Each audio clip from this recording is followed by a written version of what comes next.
Hey you guys, Wisdom for the Wayward Soul here, and today's video is on how to spot a credible reader before you get scammed. So you're ready to get your first reading, but how do you know who to trust? So I have been doing professional readings now since 2016. I've been doing readings since 2016.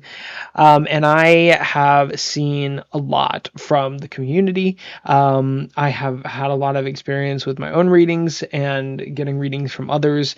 And I've seen the good, I've seen the bad, I have seen the downright sketchy in the metaphysical world. And today I'm breaking down what exactly makes a credible reader. What should you look for? This is something that a lot of people ask me, and I think it's something a lot of people could benefit from knowing. So let's talk about energy and ethics. That's what we're going to call segment one of this little video. So real readers have a real focus on boundaries, consent, and respect, right? So a credible reader is never going to pressure you for more sessions, tips, or energy cleanings for those Reiki or um, energy healer people out there. So you're never gonna feel that pressure. Somebody should never be pressuring you to spend money on a reading, right? Respect of free will as well. There's no claim to control outcomes, and there shouldn't be this idea of them telling you what to do, right? It should kind of feel like a consult, almost as if you were going to a therapist or if you're going to a friend for really good advice. Confidentiality, speaking of going to a therapist, confidentiality, they handle sensitive topics with care, right? So if you come to me for a reading, I'm not telling Martha down the street about your relationship problems, right? Whatever transpires in that reading is to stay between the reader and the sitter, right? The whole goal of doing a reading is not only to offer this advice from a spiritual lens, but to provide a safe space for the client, right? A lot of sitters are craving a safe space. They want a judgment-free zone. That's why they're coming to a third party in the first place. A lot of times, people want to be validated. People want to be heard. And as a reader, if you're watching this and thinking about getting into doing readings, that's your job. In addition to trying to give some valuable insights, we need to be providing this space for healing. We need to be providing this space for validation. And that goes into focusing on empowerment and not dependency. I think one of the big things that I tell my clients is, if I'm giving you a reading today on this topic, don't come back to me tomorrow for the same question on the same topic. One, the energy typically doesn't shift that quickly. And two, because we shouldn't be depending on readings, right? We should feel empowered. We shouldn't feel dependent on the outcomes or the suggested outcomes of readings, right? And that's a big thing that I incorporate in my practice. I'm like, hey, I do not feel comfortable charging you for a reading on the same topic this close. If in, a week or two you want to revisit this, if you feel like there's been a significant change, let's talk about it, let's read about it. But right now, I feel like the energy just hasn't had time to mature, to change, to grow. A real reader helps you see choices, not chains, right? So this idea is we want to navigate these very complicated pathways of energy. And while we're in the topic of ethics, let's talk about future readings. Some readers think that future readings are unethical to do, right? Because the future is always subject to change. One could argue that knowing a potential future could limit you from having that future. There's a lot of back and forth debate in the spiritual community on what exactly is ethical, because it's such a theoretical field, I guess, is the best way I can describe it. But with that being said, I feel it is ethical to do future readings. And the reason that I feel this way is because I put the disclaimer out there, right? And this is important. As readers, we want to be honest, we want to be truthful. And if you have a reader that isn't honest, isn't truthful, is perhaps sugarcoating the readings to make it more positive for you so you continue to come back for good news, that's a reader we want to stay away from, right? So I tell people when I do my future readings, this is the current energetic path. So what that means is what I'm reading on is the direction the energy is headed right now. But that might not necessarily be the way the energy goes. We have things like free will there, especially when you have other parties involved. Like if it's a love reading or a relationship reading, something like that. The future is subject to change. So when I'm reading on a path, I'm reading on the current path. So if that path doesn't change, if that path doesn't deviate, then that outcome is the most probable. It's the most likely. But if something happens to change that, if a new energy is introduced, if a new dynamic forms, that's absolutely going to change. So if you ask me for a future reading, you'll always hear me say the future is subject to change. So going into our next little segment that I prepared, we have this idea of transparency and clarity, right? And that's kind of like what I was talking about with that honesty, right? So transparency and clarity is going to be how genuinely readers present their services. So we're looking at things like clear pricing, clear session length, what type of reading it is, all up front. So for instance, if you go to my website, you'll see an exact breakdown of the reading. You'll see how long it is, you'll see what the price is, and you'll see what that reading includes. If it's a live session, for instance, I have a 60-minute live session and it's listed as Oracle, Tarot, Lenormand, right?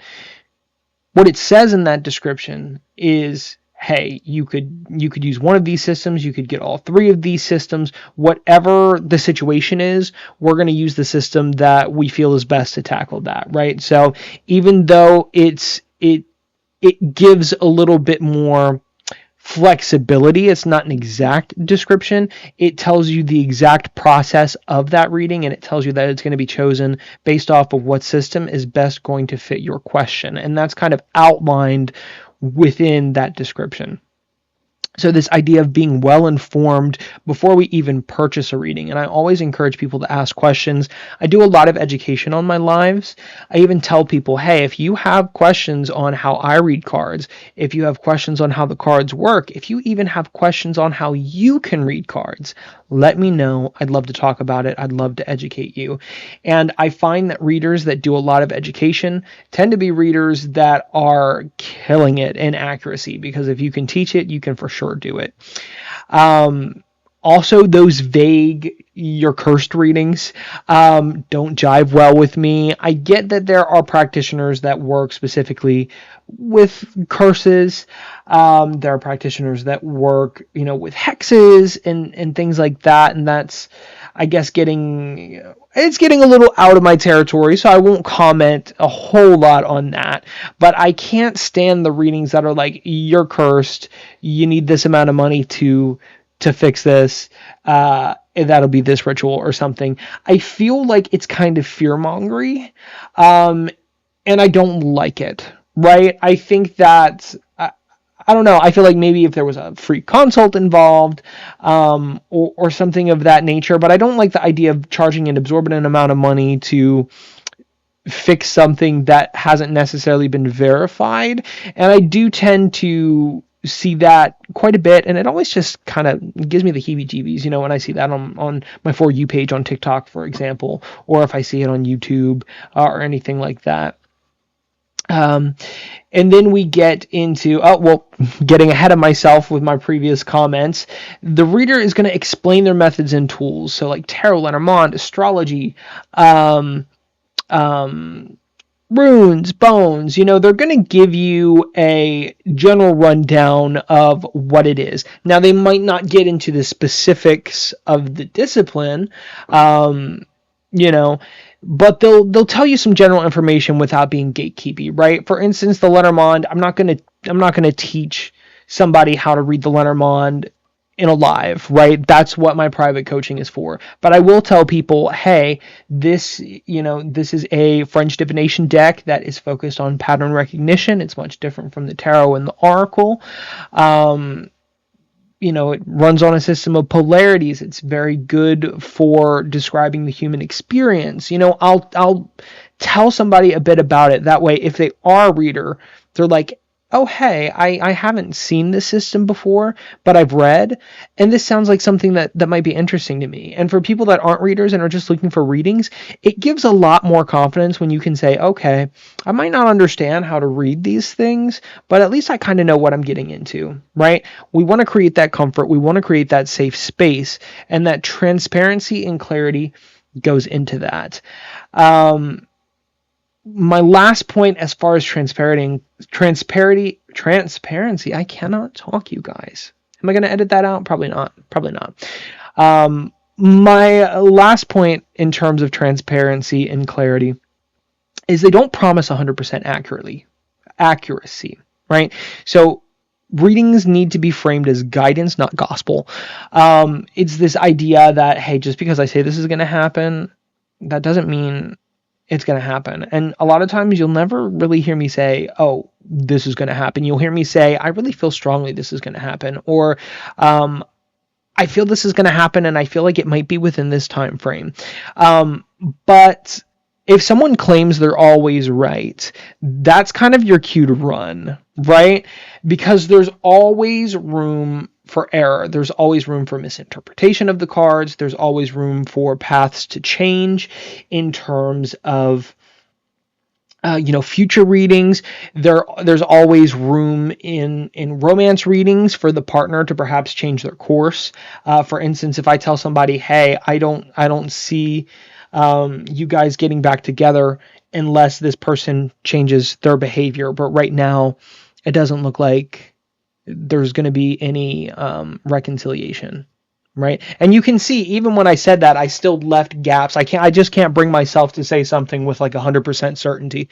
But let's say the partner gets it together the next day, right? Let's say they have some kind of epiphany and they're like, oh my God, I've been treating this person like trash and garbage and I need to change things. I need to go back and grovel on my hands and knees. And they come back to you and they're a changed person, right? That's something that could happen. Unlikely, probably, but it's something that could happen. So if I told you, hey, it's not going to be good, or hey, you're not going to reconcile, it kind of closes those energetic opportunities, and it closes your mind to those energetic opportunities. In the back of your mind, you might be like, that reader said that this wasn't happening, so I probably shouldn't do this. So it's kind of like this idea that we want to make sure that we are interacting with readers that are very realistic about their abilities, very realistic about the capabilities of readings, and are upfront and honest about that. And that kind of brings me into my next segment, which is professionalism and presence. So with professionalism and presence, this is going to be focused on how a reader carries themselves and interacts with their audience or their sitter, depending on whether or not you're in a public forum or you're in a private reading. So one of the biggest things, and we've already touched on this a little bit throughout the video, good communication before, during, and after the reading. And that after is of big importance, right? So if I'm giving you a reading and, we communicate really well before the reading, we talk and communicate really well during the reading, and then after the reading, you tell me, hey, I didn't really get this, or, hey, could you touch on this a little bit? Not necessarily give a whole new reading, but just clarify what they meant, right? Just say, hey, I don't understand how you worded this. Can you maybe reword this for me? And that reader ghosts you and doesn't clarify what they said. I think that that's a red flag. Now, there is a gray area with this, because if you purchased a reading and then you kind of form your question in a way that would require a new reading, I'm going to tell you, I'm going to be like, hey, Chief, that's an extended reading. I can answer that for you, but, that's a new question. That's a whole new question you're asking. But what I will do is if you come to me after a reading and you say, hey, I've been thinking of that reading, and sometimes people will need a couple days to mull over a reading, right? Especially if it's a longer one. And you say, hey, I was looking back at my notes, I was looking back at the recorded session, and, you had said something, and I'm just not sure, I'm not sure I understand it. Do you think you could clarify what you said for me or reword it? I am 100% going to come back to you and say, sure. Let me look back at what I said, and let me see if I can reword that. Let me see if I can clarify that. Because the whole thing is here, if you're paying me for a service, you're paying me for a complete reading, and if your question is solely regarding the content of that reading, no additional questions, no extended stuff, where, there's almost like this trying to get a freebie aspect. If you're asking a question about the context of the reading you got, there is no reason why I, as a reader, should not be getting back to you and clarifying or re-explaining what I meant, so you walk out of that reading with clarity. Clarity is one of the things you're paying for in a reading, and you should be getting that. And I should be making sure as a reader that you're getting that. So look out for that with other readers as well. Also, a respectful tone. So not condescending. Again, we're creating a safe space for sitters. So not condescending, not fear-based, and not overly dramatic. Now, the overly dramatic bit is up for interpretation. But condescending and fear-based language is very relatively easy to pick up. Overly dramatic, I think it really depends on the situation. It really depends on how the reader reads. It depends on a lot of factors, but not condescending, not fear-based. Those are very easily identifiable tones and languages that we can recognize. And we want to make sure that we're staying very clear of readers who use that kind of verbiage, or have that persona when they're reading, and they definitely are out there. I don't know how they're out there still getting paid readings. They must have like one hell of a marketing team, but they're definitely out there insulting people in readings and getting paid. Baffles me. But that brings me to the next point, which is kind of the antithesis of that, right? A sense in grounded spirituality. And I think that this one is arguably the most important for me. It is what I am pickiest about as a sitter myself. So, because I am a reader, I'm very picky as a sitter. So, what I'm looking for, and what I think everybody should be looking for in a reader, is a sense of grounded spirituality.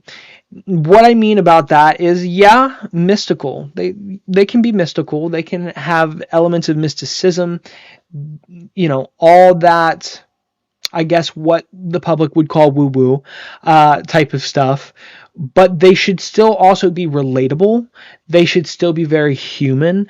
And they should still be focused on what's realistic, right? I'm not going to give you a reading and tell you that like a unicorn is coming or something like that. We should still have this idea of being in touch with what the physical world reflects, what is possible within the physical world. So it's this idea of blending this mysticism with this sense of the human experience. It's this sense of really looking at a reader and feeling like you're not watching an act. I think when we look at readings, whether it's mediumship, whether it's card readings, anything like that, I think because of social media, I think because of just the years of kind of oversaturated exposure to those topics, I think people tend to view it more as like entertainment, or an act or a show. And I think the truth is, when you're getting a true profound reading from somebody that's very serious about it, it's not performative. It's rooted in authenticity. It's rooted in development. It's rooted in growth, and it's palpable throughout the reading, right? Reviews, testimonials, or visible reputation that match their acclaimed experience. That's also a big one.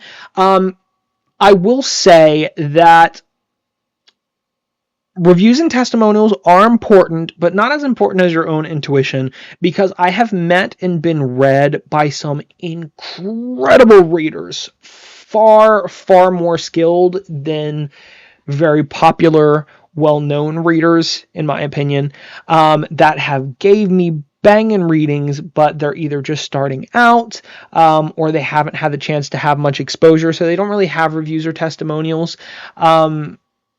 built up, right? Like these other very popular readers. So what I would say is to definitely try to use your intuition on that. Try to use these other things we've talked about and decide whether or not you want to take a chance on them. I've been disappointed by chances that I have taken, and I've been absolutely blown away by chances that I have taken. It really is kind of just feeling it out at that point. But I want you to definitely consider the tone of the readers, as we talked about.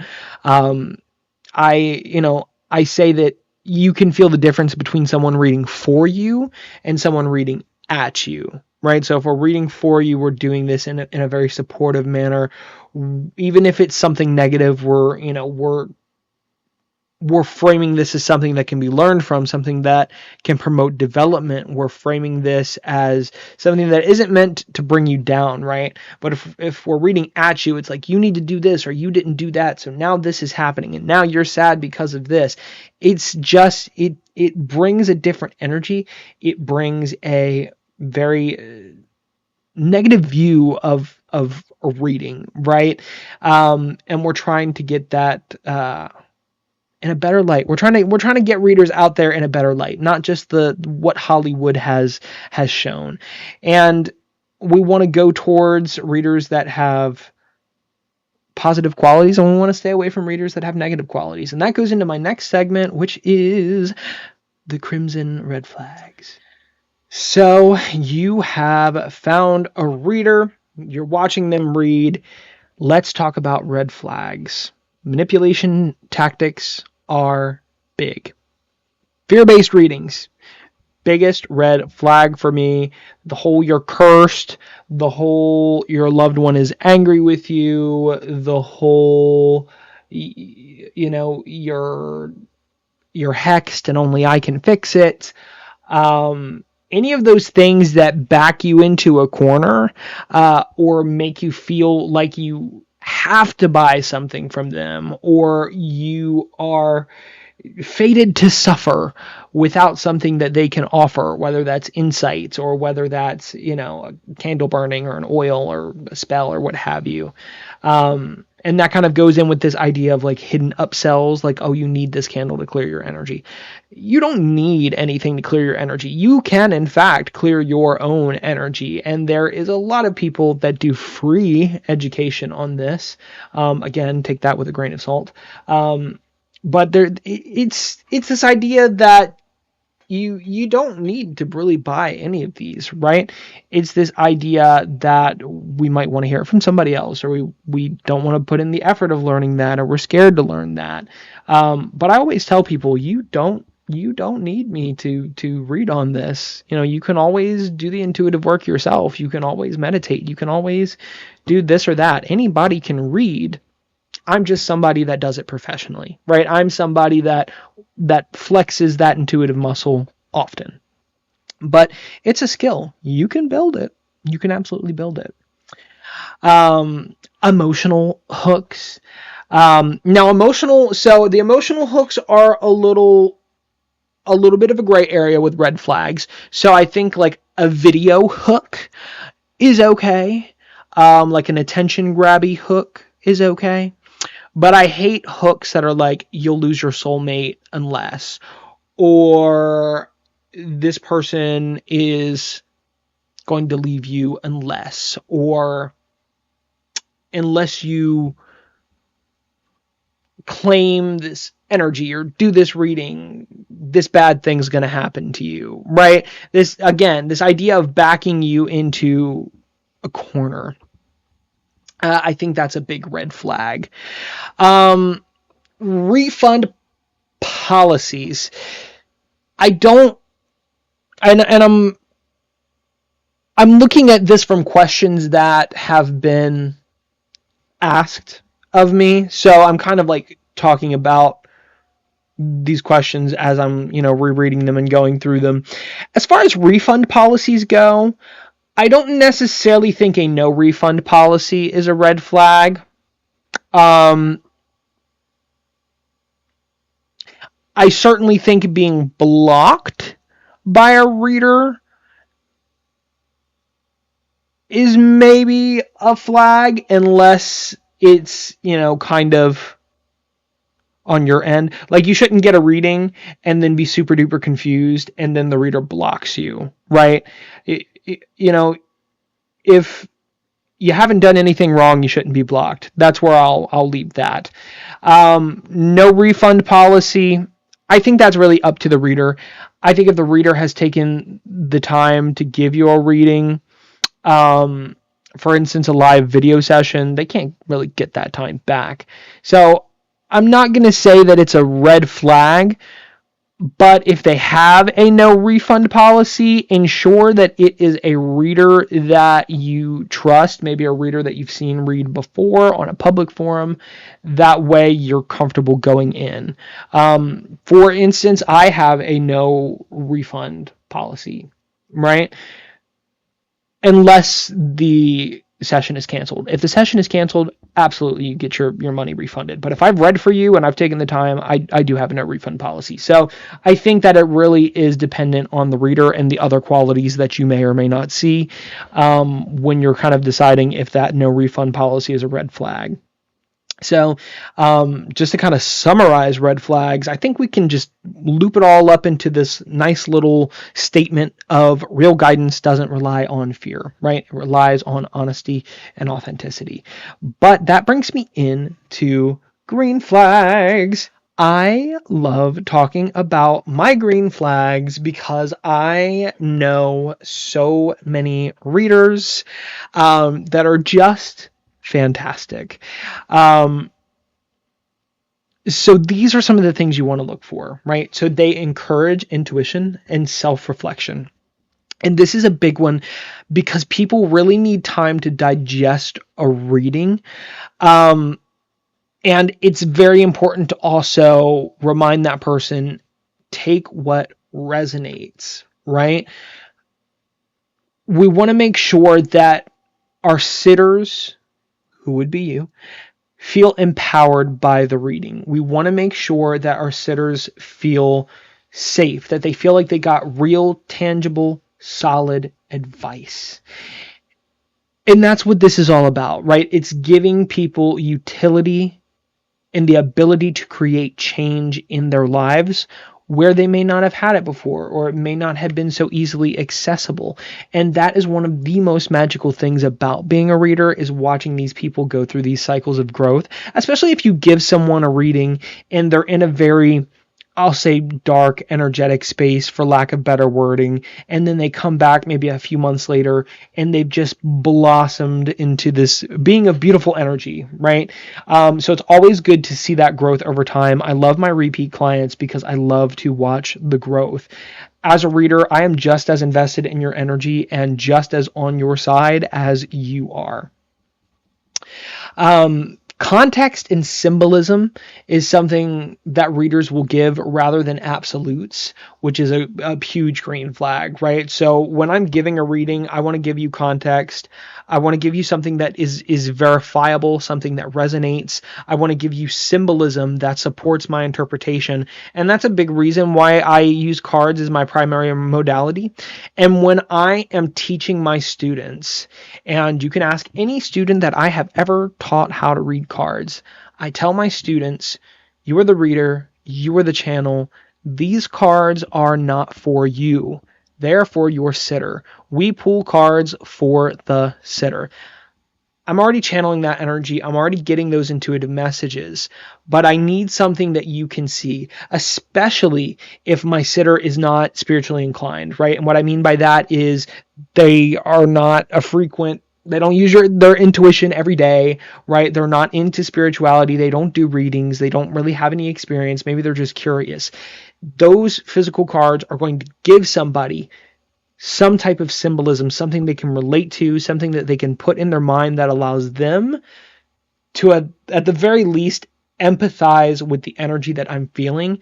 And that helps your sitter, you, the client, Know that it's real. Know that it's a reading that's actually hitting. And I think that that's very important. In addition to that, a huge green flag with readers is that they allow you to ask questions. So at the end of the readings that I do, I ask the first question. I say, how are we feeling about that? What headspace are we at with that? And what that does is it helps the sitter get into that self-reflection mode. It allows them to begin that process of digestion post-reading. And if there's anything that they're lacking clarity on, if there's anything that I said that they're confused about, that gives them an immediate window to say, hey, I didn't quite get this. Or, hey, I'd like to ask a follow-up question about this. For instance, in an hour session, if they're asking multiple questions, they can ask multiple questions. There's no limit to questions in a booked session. That's like an hour chunk of my time. So it's this idea of, hey, yeah, you can ask questions. Do not be afraid to ask me questions. Even if you want to ask me, why do you think that symbol means what it meant? If it's pertaining to the reading that you paid for, I'm going to answer you. For instance, one time I was reading cards for just this really sweet person.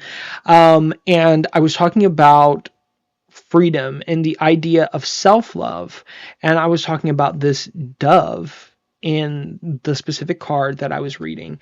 And she had asked me, she said, well, I've been hoping for like a romantic partner or something like that. You say that you don't really see that, but there's a dove in the picture, and doves are like typically symbolic of love, which she was absolutely correct. But it wasn't a dove pair. It was one dove, right? Singular dove, singular energy, her energy.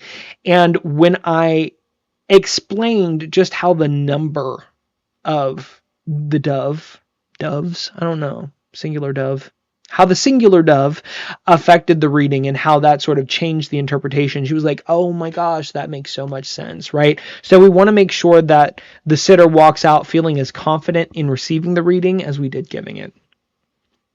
And that goes into my last green flag thought. You leave the reading feeling grounded, informed, and empowered, right? We never want to leave a reading feeling anxious, right? So we want the sitter, we being the reader, we want the sitter to walk away feeling like they had a full, comprehensive experience in a safe place, and they now have something that they didn't have before they came to get a reading. And that's what goes into utility. And that is my biggest talking point every time I talk about readings. Utility, utility, utility. Verifiable, verifiable, verifiable. And when you give the sitter those two things, they're almost guaranteed to come back, right? Because they're like, wow, I found a real one. And it's not hard to find real readers. It's not even hard to find good. It's not hard to find good readers. It's not even hard to find great readers. But finding a reader whose energy aligns with you, you might have to go through a couple, but it's important as a beginner, somebody that is looking into potentially getting a reading and has never done it before, to kind of know what these red, green flags are and these other good qualities in a reader. Because I've known and I have spoken with a lot of people that have got scammed. It gives real readers a bad name, and we don't want that. The whole point of this video is so you don't get scammed. So moving on to some closing thoughts. I feel like your intuition is absolutely your best protection. And I feel like everybody has access to that intuition, right? Like I said, I feel like reading and intuitive abilities are a skill, not a talent. There are people that are more naturally inclined or more naturally talented they kind of have a head start with the intuitive game.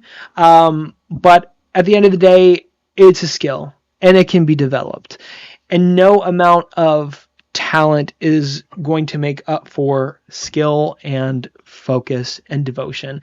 And you're going to hear that passion, that skill, that focus and devotion in a reader that you can trust, right? These are people who, if you pick a good reader, these are people that have put some blood, sweat, and tears into reading. These are people that have put a lot of work into their own self-development. I always say you can't be a reader unless you're working on yourself. How are you going to tell other people what to do if you yourself don't know where to start with you? So I think that it's definitely important to look out for those positive traits that we talked about during this video in terms of finding a reader that you can trust and in terms of not getting scammed. So if you found this helpful, hit like, hit subscribe, and let me know in the comments what you look for in a reader. If you want to tell me a horror story about some scammy readers or some things that have happened to you, feel free to leave those in the comments as well. I'm going to respond and read to as many as I can if this video blows up. If it doesn't blow up, I'll probably respond to all of them because, what else do I do on YouTube? But a little shameless plug here, I also do my own sessions. And if you're seeing this on my website, which I will link in the description below, you already have access to my inventory of readings. So you can book a session with me. You can learn more about the work that I do and more about the work that my partner does on our website, Wisdom for the Wayward Soul. And I hope that you guys have a fantastic morning, evening, or night, wherever you are. And I hope that this video helped.